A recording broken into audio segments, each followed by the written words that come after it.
This is Calculus 3 video lecture number 19 on double integrals over rectangles. And this is the first video in our new unit covering multiple integrals. So in the previous unit, when we went over how to differentiate functions of several variables and other applications, and now it's time to go the other way. So to begin our discussion, we're going to recall how we first defined definite integrals back when we were studying Calculus 1. So I'll draw y equals f of x, a function of a single variable. And I'll just stick to the first quadrant, make things easy. And we defined our definite integral from a to b by taking our function y equals f of x and creating a series of rectangles to partition that interval from a to b and approximate the area underneath the curve y equals f of x.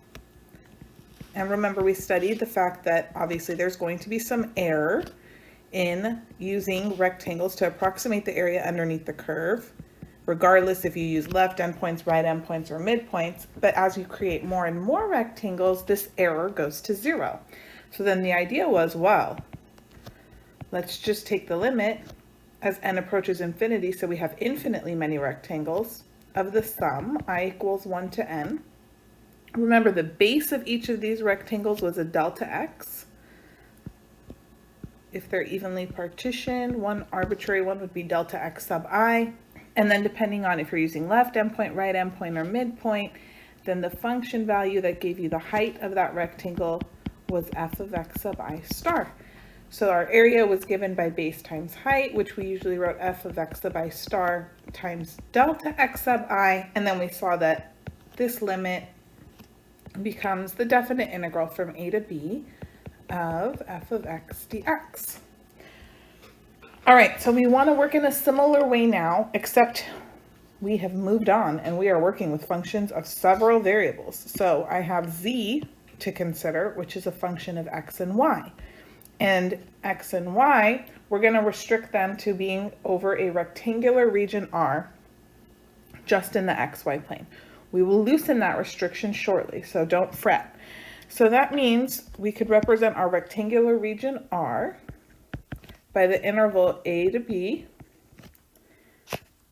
along the x-axis by c to d in the y-axis, as you can see here. Okay?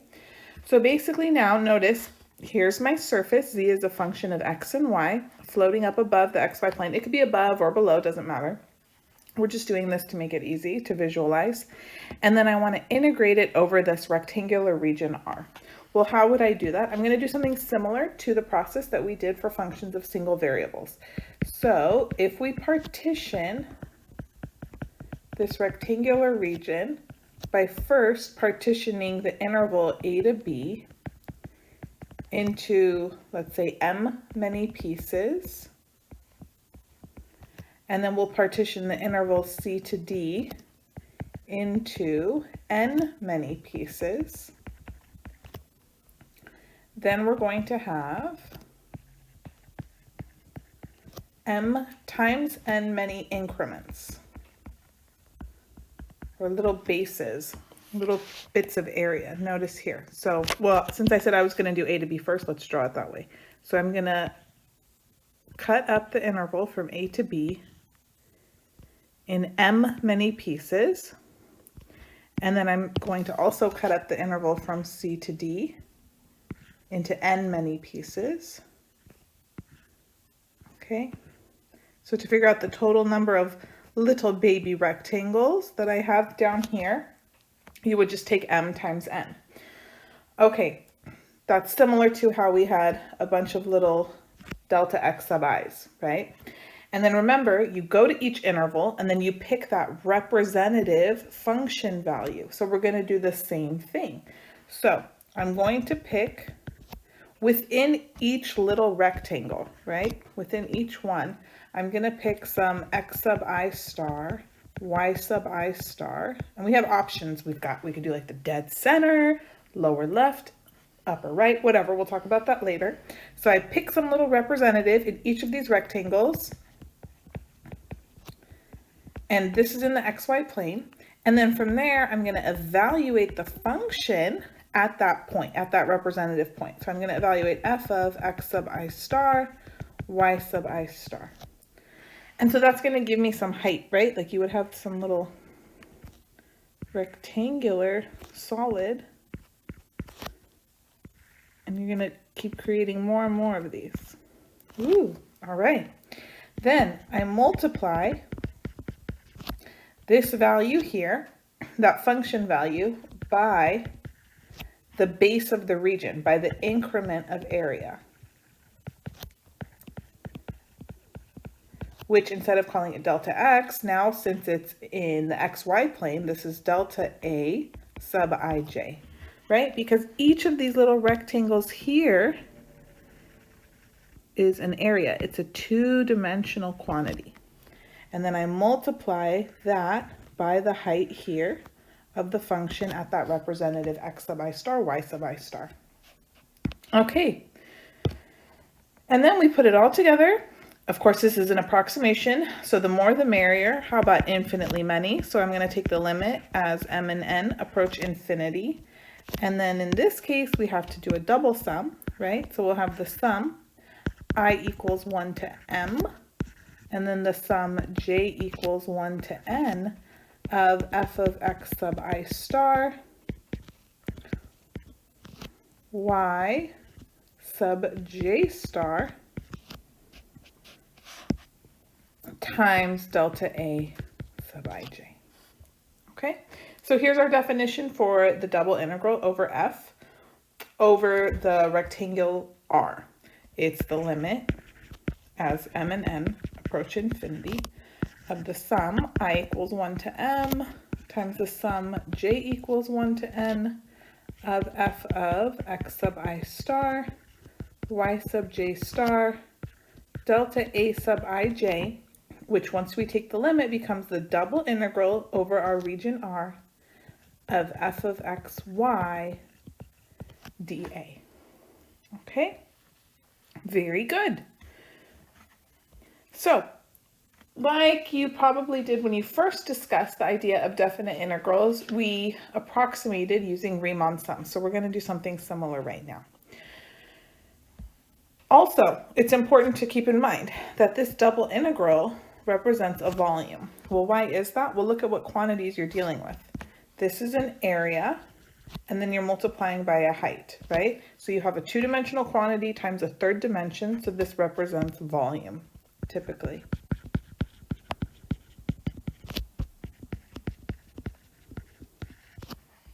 Okay, so estimate the volume of the solid that lies below the surface z equals x plus 2y squared and above the rectangle R with dimension 0 to 2 by 0 to 4. So here's our f of xy. And they're telling us use a Riemann sum with m equals n equals 2. And then choose the sample points to be the lower right corners. Okay, so this should be reminiscent of when you were doing Riemann sums for functions of a single variable, and they'd say, oh, use the left endpoint or use the right endpoint. So now we're using lower right corners. Okay, there's no need to really draw the function out. I'm just going to draw out the base region in the xy plane so that I can set up my partition properly. Okay, so here's x-axis, y-axis, and 1, 2, 3, 4. 1, 2. Okay, so we're computing the volume for our function over this base region, and they told me m equals n equals 2. So I'm going to partition along the x-axis into two pieces, and then same thing along the y-axis. So I have 4 little rectangles here, and they're telling me to choose the sample points to be the lower right corners. Okay, so that means here I have 4 rectangles, and I'm going to choose the lower right corner to be the point where I'm going to evaluate my function f of x, y at. Now remember, volume is going to be, well, volume is exactly equal to the area of the base times the height. And in this case, that's going to be approximately equal to, well, the base, the area of the base is the same for all of these because we divided them up evenly. So the area of the base of one of these little guys is going to be 1 times 2, right? So area of the base is 2 times the height. So I'm going to evaluate the function at each of the lower right corners. So the height is going to be f of, well, this point here is 1, 0, plus, then we'll move on, this is f of 2, 0, plus, what's this little guy, f of 1, 2, plus, and then this is f of 2, 2. All right, so now, since they gave us the equation for f of x, y, I'm just going to substitute in the values there. So I have 2 times, let's see, f of 1, 0, that's just going to be 1. F of 2, 0 is 2. F of 1, 2 is going to be 1 plus 8, so 9. And then f of 2, 2 is going to be 2 plus 8, so 10. Very nice. So this is 2 times, well, there's 10, and there's 12, so that's 22. So 44, I'll just slap a units cubed on there just so we all know, hey, this is a volume. That's optional, but it's good. All right, how was that one? Did you like it? Let's move on to another example. The figure shows level curves of a function f. Ooh, why are they doing this? Well, notice they're not giving me the actual equation for the function, so I need to use the level curves in order to get the heights, the function values, okay? Use them to estimate the value of the double integral of f of x, y, dA, and then use the midpoint rule with m equals n equals 2. So this time we're going to partition the region from 0 to 1 and 0 to 1 and chopping it up into 4 pieces, right? If m is equal to n is equal to 2. So let's cut this thing up into 4 pieces. And we're using the midpoint rule. So midpoint, when you're dealing with a region in the xy plane, it's going to be dead center of each of the little partitions.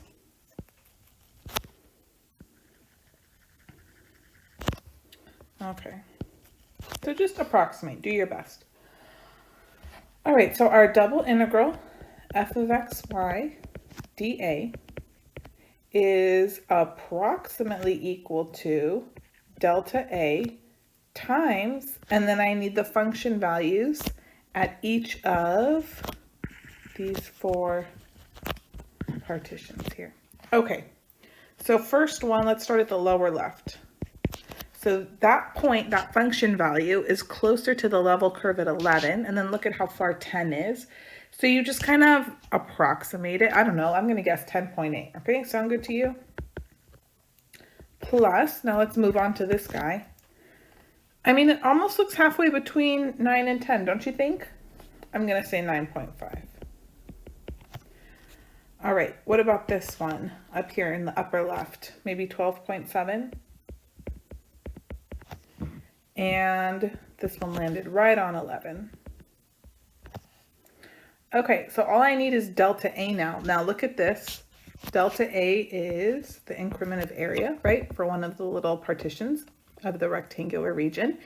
And since we're partitioning from 0 to 1, this has length 0.5, this has height 0.5. So the area, delta A, is going to be 0.5 times 0.5, which is 0.25. And they're all the same, which is why I can just write it once factored out here. So I have 0.25 times, and then if I sum all of these up, I get 44. Wasn't that convenient? Okay, and then this gives us 11 units cubed. All right, now don't worry, obviously this was not labeled in a way where you could make an estimate like 10.8 and bet your life on it. Okay, so there's some wiggle room when you're doing problems like this for you based on what you choose that function value to be. Okay, don't stress.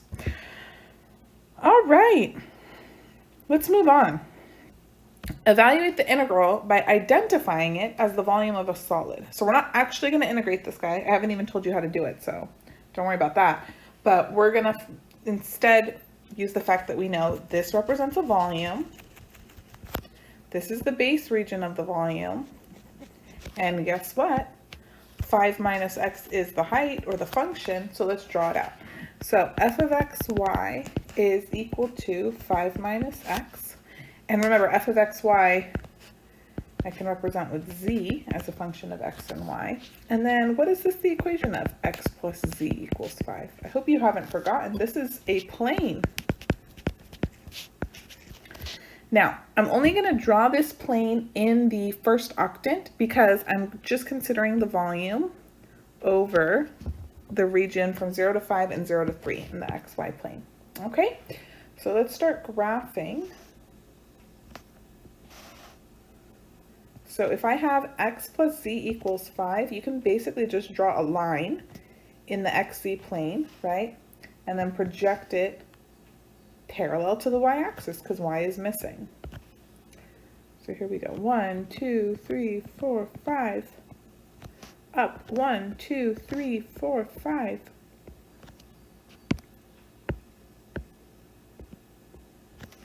And then we're only going up to 3. So I'll label that now. Okay, let's get our plane going. So intercepts, I can tell just by looking, right, are going to be at 0, 0, 5, and then 5, 0, 0. So here's that line. All right, and then I'm going to project it parallel to the y-axis, but I'm only going to go up to 3, right? There's no need to get carried away because I know the base region over which I'm going to compute this integral only goes up to there. So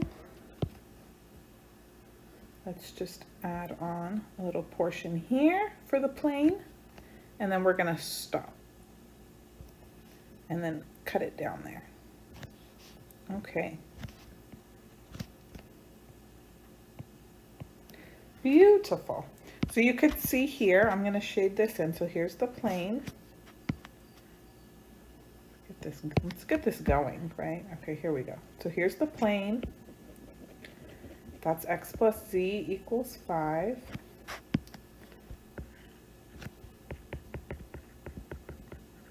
And I only drew the portion that lives above this rectangle R. So here's R down here.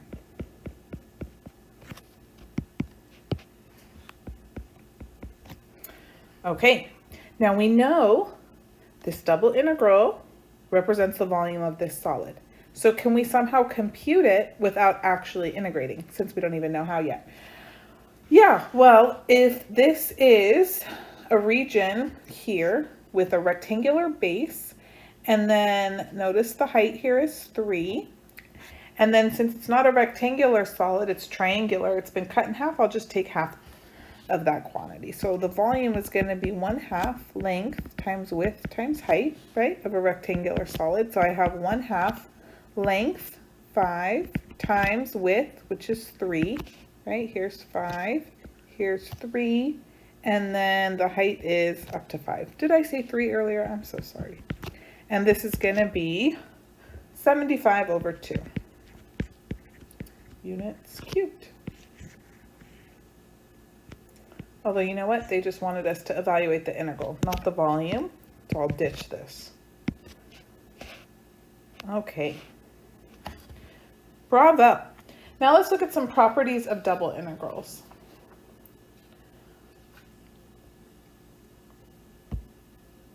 So we have some methods that are going to make life easier. Obviously, we're summing up things. So you could take a double integral and distribute it over the sum of two functions. Hooray. Also, you can take a constant and pull it outside of your double integral.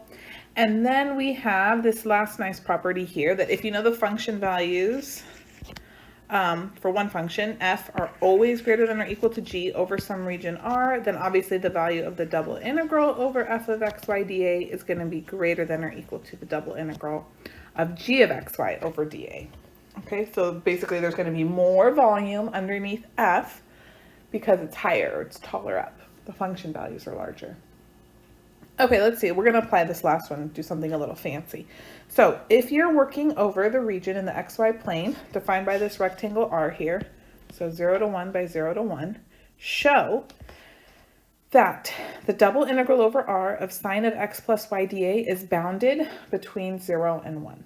Okay, so to begin bounding that double integral, I'm going to first start by bounding the argument x plus y, all right? And since I know I'm only integrating over the rectangular region bounded by 0 and 1, the lower bound, or the smallest values that I'm allowed to plug in for x and y, are 0 for each of those. So 0 plus 0, I know x plus y is always going to be greater than or equal to 0. Similarly, I can bound it above. The largest value I could plug in for x or y would be 1, so I know x plus y is always less than or equal to 2. Well, why is this exciting? Well, 2 is less than pi, which means I know for sure I'm in quadrants 1 and 2, and sine is always positive in quadrants 1 and 2, at least not negative. So if I take sine of 0, that's going to be 0, which is less than or equal to sine of x plus y, which is going to be less than or equal to 1 for sure, right? That's the largest value sine can obtain, and I know sine won't be negative. Okay, well now I'm going to apply property 3. So by property 3, the double integral over this region R of, and you take your lower bound, 0 dA, is going to be less than or equal to the double integral over R of sine of x plus y dA, which is less than or equal to the double integral over R of 1 times dA, 1 being from here. So you just basically add a double integral over R and a dA to the entire inequality. Okay, well the lower integral is easy. I know this is just going to be 0. That's less than or equal to the double integral over R of sine of x plus y dA.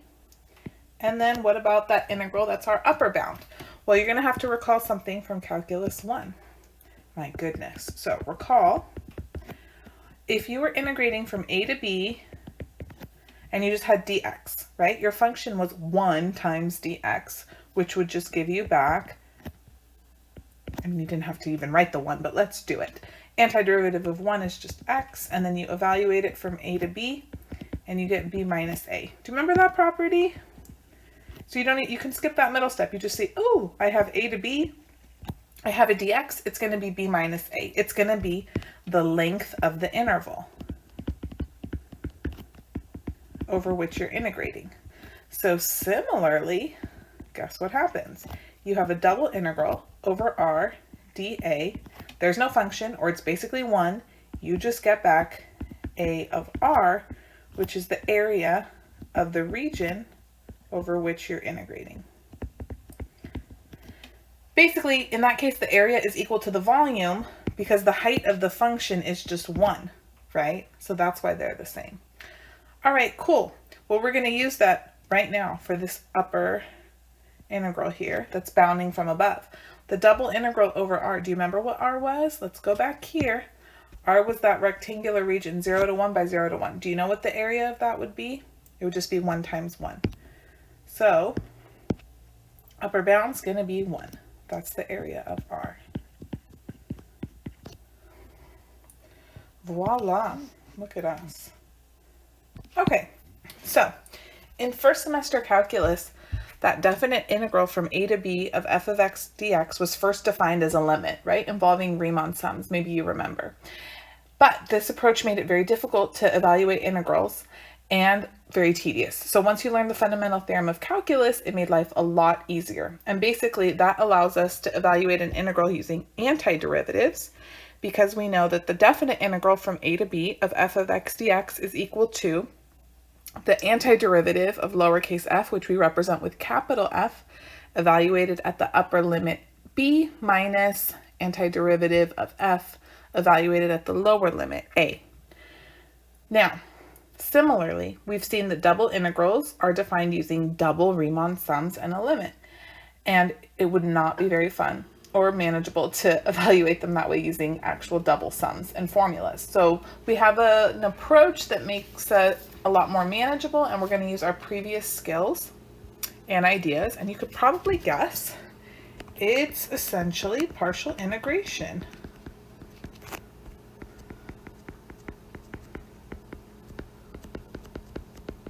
So hopefully you're fairly professional now at doing partial derivatives, and we're just going to go backwards, all right? So say you had some integral from c to d of f of xy dy.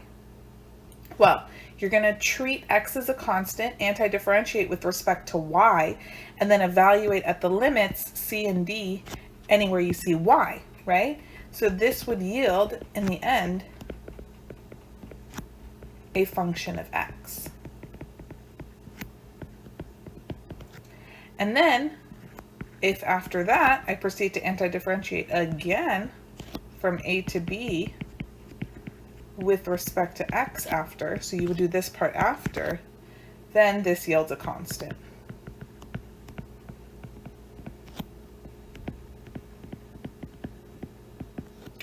All right, so we can approach double integrals by integrating twice, always working from the inside out, and this is called an iterated integral. So we're going to look at an example here. Notice I have the same function of x and y, however the order of integration is interchanged. Let's see what happens.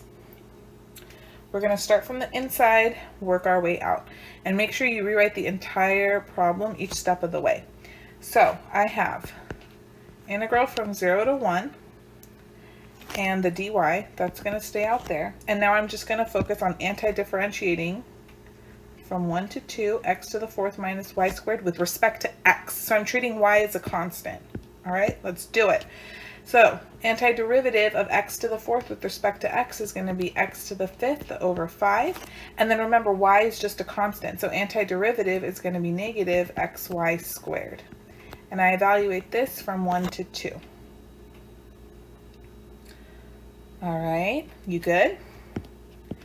Now let's move on. So I still have integral from 0 to 1, and then I'm going to evaluate x to the fifth over 5 minus xy squared from 2 to 1, or 1 to 2, however you want to think about it. So I'm going to have 32 over 5 minus, now only substitute in the limits for x. Remember, you're treating y as a constant, so y stays in there. So I have 2y squared minus, now lower limit, plug it in for x, 1/5, and then this is going to be plus, only plug it in for x, only x, so 1 times y squared, and then I have dy. Whew, all right, we survived that first iteration. Now combine like terms and clean up before you keep going so you don't have a nightmare of an integral. So we have 0 to 1, 32/5 minus 1/5, that's going to be 31/5 minus y squared dy. And then now you should feel like you got in a nice little time machine. You're back in your Calculus 1 class, and you're just going to anti-differentiate here with respect to y. So we'll have 31/5 y minus 1/3 y cubed, evaluated from 0 to 1. All right, so this is going to be 31 over 5 minus 1/3 minus 0.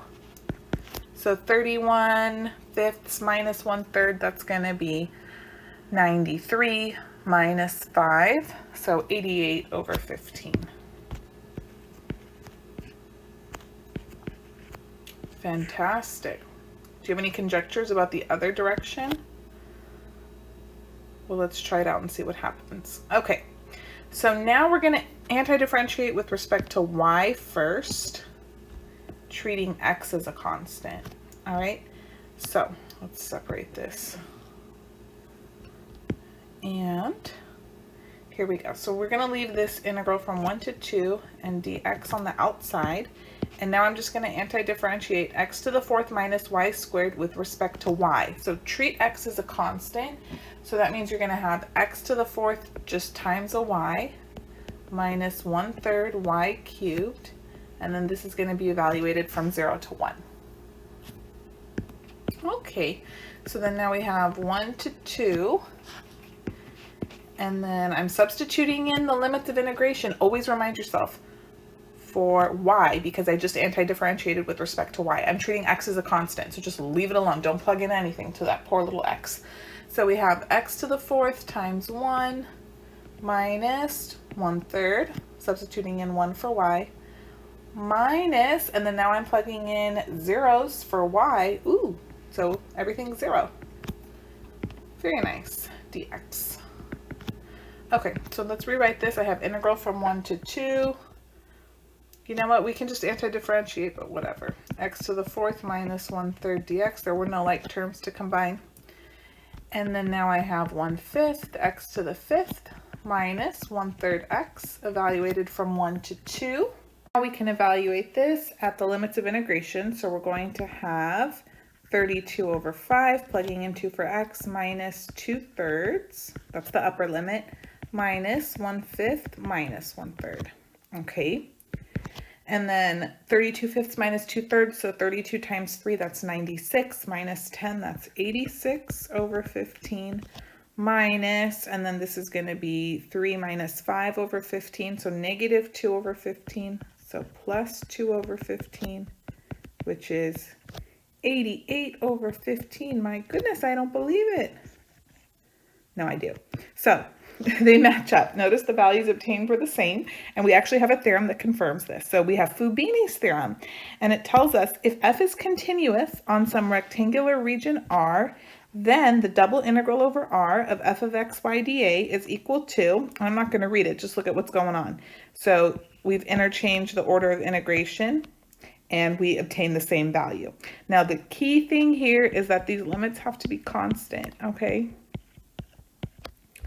In order for you to do that, and they have to correspond, like limits for c to d match up with y. So if you integrate with respect to y first, they have to be on the inside. A to b is with x, so those go on the outside. If you integrate with respect to x second, remember you always start on the inside, work your way out. Everything has to be matchy-matchy. And notice Fubini's theorem should remind you of someone else's theorem that we looked at in the last unit when we were taking derivatives. It's super similar to Clairaut's theorem, which told us about mixed partials being equal, dependent on some conditions of your function, right? But that you could take higher order partial derivatives and the order wouldn't matter. Okay, now, as long as our regions are rectangles, then the order of integration can be freely exchanged. And sometimes it's going to be necessary to do so in order to evaluate an integral. So let's look at an example here. Say you have to evaluate the double integral over R of xy e to the xy squared dA over the rectangular region R from 0 to 1 to 0 to 1. So typically you're not going to be told what order to do. It's up to you to choose. So say you decide, I'm going to anti-differentiate with respect to x first because, I don't know, it comes first in the alphabet. Maybe you thought about that. So here's dx dy. All right, so you're ready to dive on in, and you look here and you go, all right, I got to integrate xy e to the xy squared with respect to x. Oh, well, this is troubling because notice there's an x here in the exponent and an x here outside. And no u sub will save your life here, right? If you try to let u equal xy squared, that's not going to work out to give you a du that would help you evaluate the integral. Oh no. So if u sub doesn't work, what do we do? What could you do? Well, you could do integration by parts, but that is not pleasant. So for now, I'm going to say this is no good because I would need to use integration by parts, and I'd rather not unless absolutely necessary. So let's just swap the order and see if we have a more pleasant integral to deal with, shall we? So now I'm going to look at the integral, 0 to 1, 0 to 1. Now I have xy e to the xy squared dy dx. Okay, so remember, I'm treating x as a constant and I'm going to anti-differentiate with respect to y. And this is looking a lot better because notice here I have a y squared in the exponent and I have just y to the first power sitting outside. So a u sub will work in this case. And basically my du is going to be that xy dy. And I want to let u equal the exponent here. So we're going to let u equal xy squared, which means du is going to be 2xy dy. So 1/2 du is equal to xy dy. All right, lovely. So let's go ahead. Now it's fine, it's actually preferred if you can do this u sub in your head and then basically recover from there, that's even better. So I know I'm going to have this extra 1/2 in my integral, right? And you're going to essentially end up with e to the u, right? Well, antiderivative of e to the u is just e to the u. And u was xy squared. So you're just going to have this 1/2. Let's pull it all the way outside the integral. E to the xy squared. I have to evaluate that from 0 to 1, and then I'm still going to integrate afterwards 0 to 1 with respect to x. Okay? Then you're not dealing with switching all your variables. You just did it in your head, and you could move on with a nice clean problem. All right. So now I have 1/2 integral 0 to 1. Now be super duper careful because you just anti-differentiated with respect to y, which means these limits get plugged in for y. You're just treating x as a constant. So you're going to have e to the x times 1 minus e to the 0, which is 1 dx. Okay, so now we're going to anti-differentiate with respect to x. How fun. So we have 1/2. This is going to be e to the x minus x. Evaluate it from 0 to 1. So that's 1/2. We have e minus 1 minus 1 minus 0. So what is that? E minus 2? Yes, indeed. So we have 1/2 times e minus 2. And all it took was a simple u sub, right? Instead of having to bust out something fancier.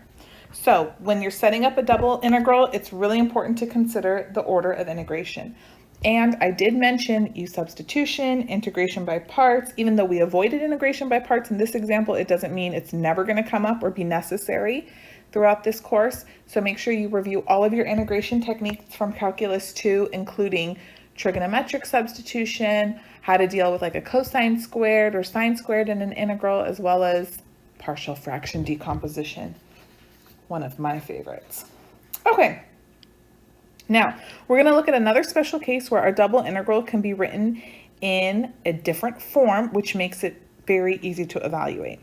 And this is going to be super useful as we move through the semester.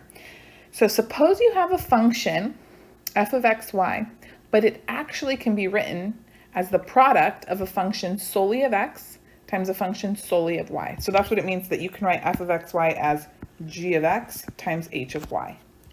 Product, okay? That's important. And then you're integrating it over some rectangular region.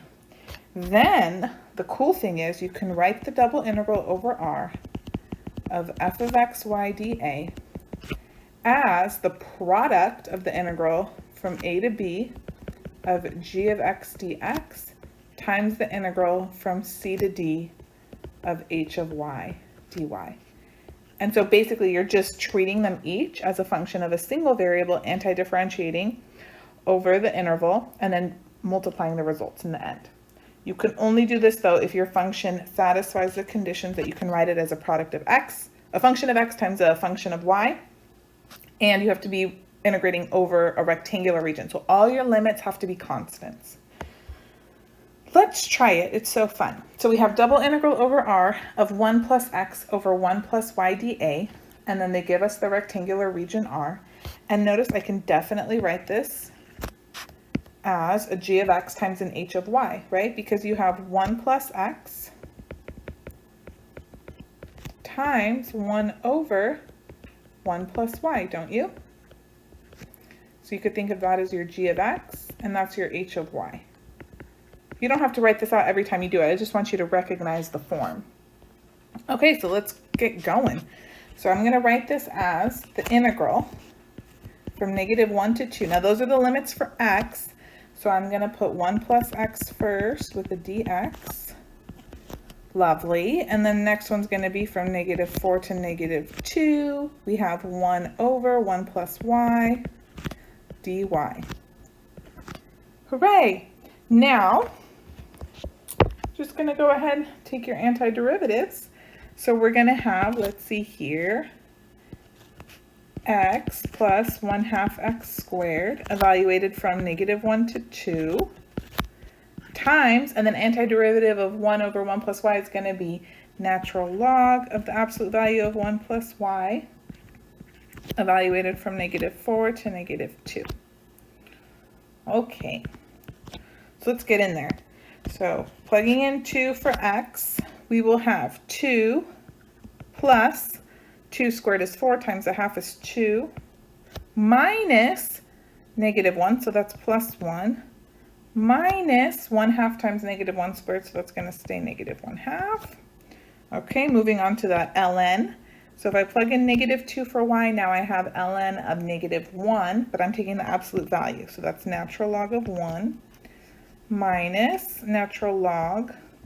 And then if I plug in -4 plus 1 is -3, but then you take the absolute value. See how crucial those absolute values are? Oh my goodness, don't forget them. 3. All right, so 2 plus 1 minus 1/2, 9/2. ln of 1 is 0 minus ln of 3. Okay, you could write this as -9/2 ln 3, or you could wow the crowds and write it as 9/2 ln of 1/3, right? Use those log properties, make that an exponent, and then your answer looks super pretty because you don't have that negative sticking out in the front. Beautiful. All right, we've got another idea coming up, and that's average value. So hopefully you remember the concept of average value of a function. We say that if y is equal to f of x and it's defined on some interval from a to b, then the average value of f, which we represent by writing f with the subscript av, ave, is equal to 1 over b minus a times the integral from a to b of f of x dx. And the idea was as follows. So you've got your function. I'll just draw everything positive so that the visual makes sense. And we're going to integrate it over a to b. So this is y equals f of x. So I know this definite integral from a to b is going to give me the area underneath the curve here.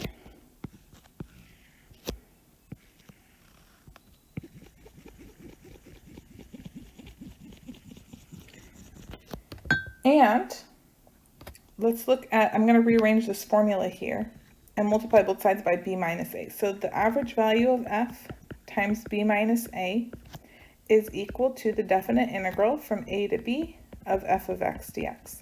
So you evaluate the definite integral, you divide by the length of the interval a to b, and then you come up with some function value that's the average value, maybe here, f average, I'm just guessing. And then what this tells us is I can draw a rectangle whose height is the average value of f. Here's the height. And then whose base is the length of the interval as well, this way. And that area is equal to the area underneath the curve of f of x dx. And the purple and the blue regions should be approximately equal to each other. Okay, so we can do something similar now for z, which is a function of x and y defined on the rectangle R. So we would define the average value of f to be 1 divided by, instead of b minus a, we're integrating over a region. So I would have the area of the region, and then we have double integral over R of f of xy dA. Now remember, this gives us a volume. This is the area of the base region. So think about it. If you take a volume and you divide by an area, now you get a one-dimensional quantity, which is f average. So that gives you like the average z value, average height of your solid. Okay, so let's try it out, right? We're not just going to give you some rule and then you don't get to practice it. Find the average value of f of xy equals x times sine of xy on the rectangular region R from 0 to pi halves by 0 to 1. So first thing, let's just get it out of the way. The area of the rectangular region R is going to be base times height. So that's just going to be pi over 2 times 1. So pi over 2. Okay, so the average value of f is going to be 1 divided by pi over 2. And then we have to decide what's a better way to set up our integral. So do you want to anti-differentiate with respect to x or y first? Well, think about it. If you integrate with respect to y first, well, let's think about the wrong way, x first, you would have x times sine of xy. And then that's tricky now. That's very tricky. You'd have to do by parts. But if you anti-differentiate with respect to y first and you just treat x as a constant, then you can get rid of that little pesky x just with a simple u sub, right? So we're doing y first, people. So 0 to pi halves is going to go on the outside. Remember, you work from the inside out. And then I have x times sine of xy, dy, and then dx. All right. Now, I'm going to have here 1 over pi over 2. So that's 2 over pi. Leave this 0 to pi halves alone. And then now, you're in Calculus 3. I'm going to rely on you to do some u-subbing in your head, okay? Can you handle it?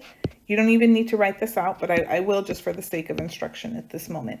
So you're going to want to let u equal x times y, right?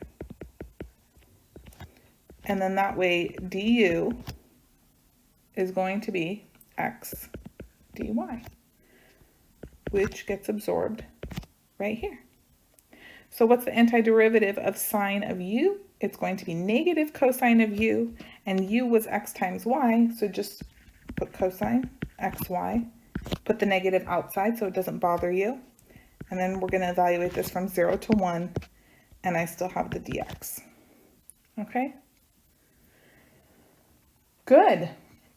Now be careful, careful. When you're plugging in these limits, you're going to plug them in for y. How do I know that? Because I just anti-differentiated with respect to y.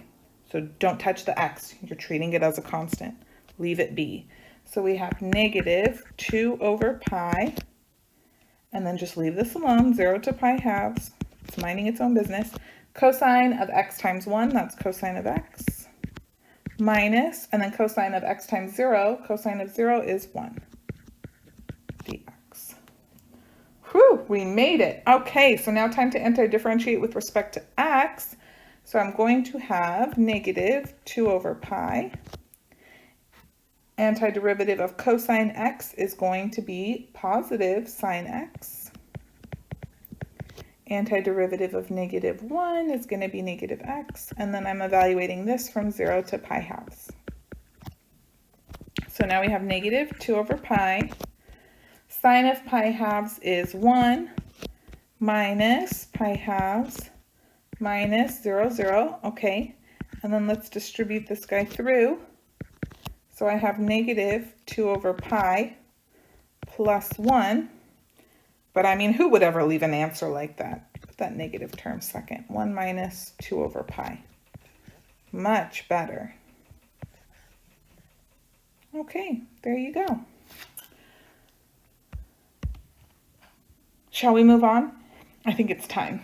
Okay, find the volume of the solid that's bounded by the elliptic paraboloid z equals 1 plus x minus 1 squared plus 4y squared, the planes x equals 3 and y equals 2, and the coordinate planes.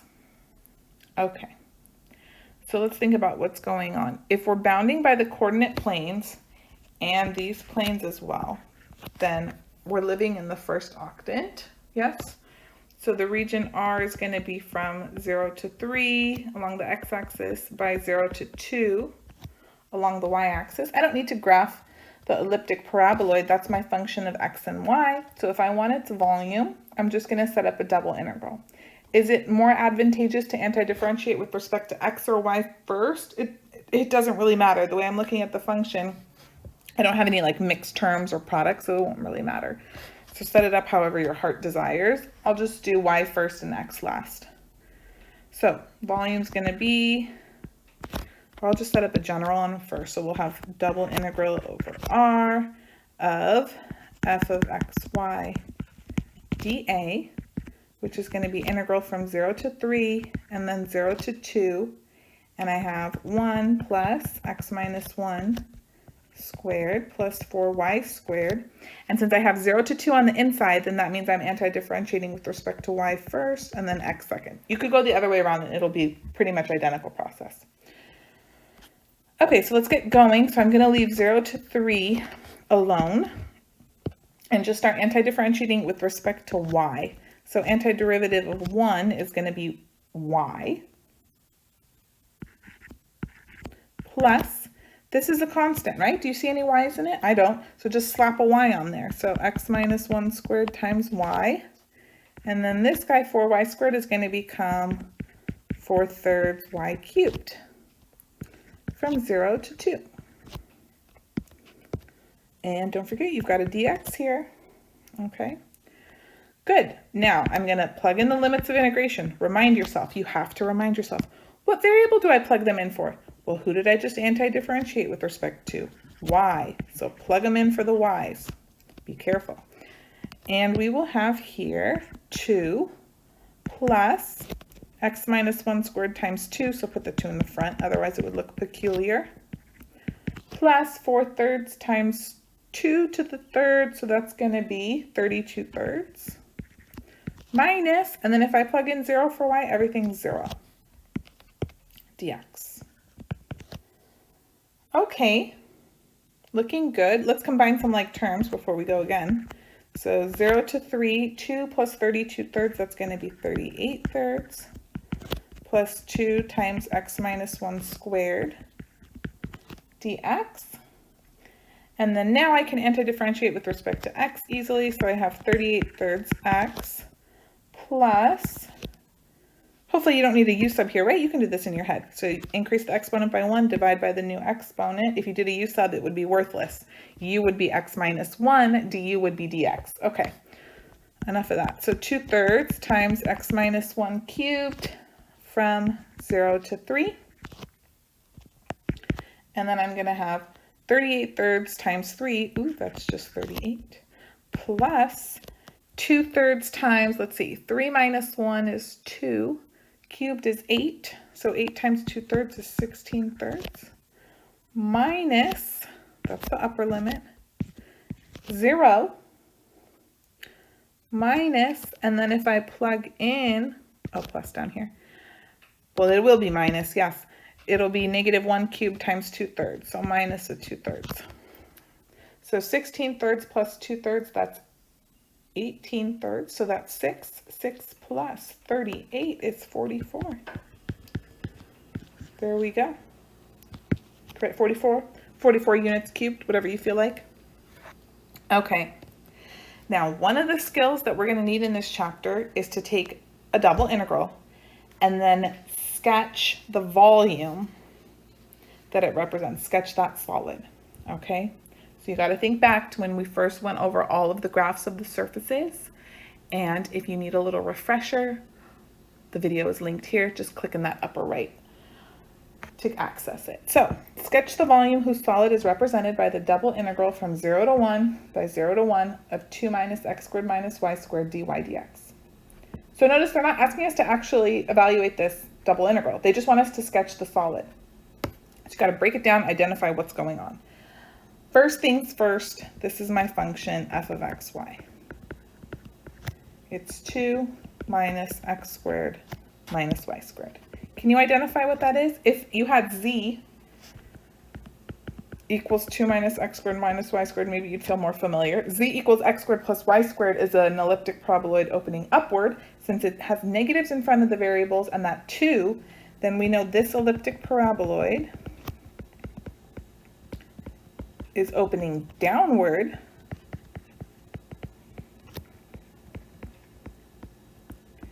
and it's been shifted up 2 units.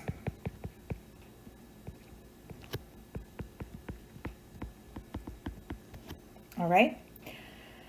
Good. Now what about the base region? Well, the base region, I can look at the limits of integration here and figure out, I just have a little square, 0 to 1 by 0 to 1 in the xy plane. Okay, so this elliptic paraboloid is going to be over that square region, and I'm just going to draw the portion in the first octant then. And I want to know how it intersects that xy plane. That's important. Well, let's see. In the xy plane, what is going on? I'm going to set z equal to 0. And then now I see I have x squared plus y squared equals 2. So that's a circle with radius equal to rad 2. Okay, so now I have all of the key players. I can put my picture together and then graph the solid. And we're just in the first octant. How comforting. So z-axis, x-axis, y-axis. All right, so the elliptic paraboloid has been shifted up 2 units, and then it intersects the xy plane, a circle with radius rad 2. So rad 2 is about 1.4, so I'll come over here, 1.4 there. And then remember, it's been shifted up 2 units, so we'll have 0, 0, 2 as the vertex there. And then remember, we're only interested in the volume over the rectangular region or square region from 0 to 1 to 0 to 1. Make this nice and straight. And actually, 1, 1, 0 satisfies the equation x squared plus y squared equals 2. So that lies on the intersection of that paraboloid with the xy plane. All right? So now I only want the volume that's over this region here in the xy plane. So I'm going to cut this solid, right, with the plane x equals 1 and y equals 1. So it would intersect there and curve down something like that. And then also intersect on the other side and curve down as follows. So if you'll notice here,